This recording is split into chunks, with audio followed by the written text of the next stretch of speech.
আপনি কি হুইলি শিখতে চান? চলুন না নন গিয়ারে কিভাবে আজকে হুইলি শিখবেন 35 সেকেন্ডের মধ্যে। স্টেপ 1, সিট উঁচু করতে হবে।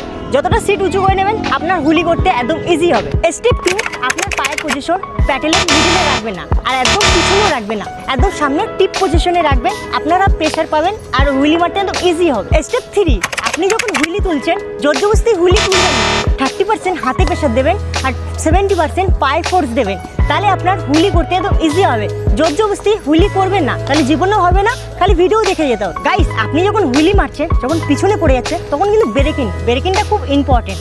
আপনারা ব্রেক করুন আর আস্তে আস্তে করে ব্রেকে প্রেস করুন, তাহলে আপনার হুইলির ব্যালেন্সটা খুব ইজি হবে। আর যখন সামনে পড়ে যাচ্ছে তখন প্যাডেলে ফোর্স করুন, কন্টিনিউ প্যাডেল করতে থাকুন, ভালো হুইলি হবে। কারণ মাথাটা একদম এরকম নিচে ঝুঁকিয়ে রাখবেন না, তাহলে কিন্তু হুইলি হবে না। আর বাই দ্য ওয়ে, আমি যে হুইলি শিখাচ্ছি আমি বিনা হেলমেটেই করছি। আমার দেখা দেখি কেউ কপি করবে না, যেহেতু আমি তোমাদের শিখাচ্ছি তাই জন্য আমি হেলমেট পরিনি আর ক্যাপটাও প্রমোশন করি। হেলমেটটা খুব ইম্পর্টেন্ট বলে পারি না, হেলমেটটা আর গ্লাভসটা পরে নেবেন। আর ভালো লাগলে একটা লাইক করবেন, শেয়ার করবেন, চ্যানেলটা সাবস্ক্রাইব করবেন, ইনস্টাগ্রামটা ফলো করে নিও। Let's go, piece out.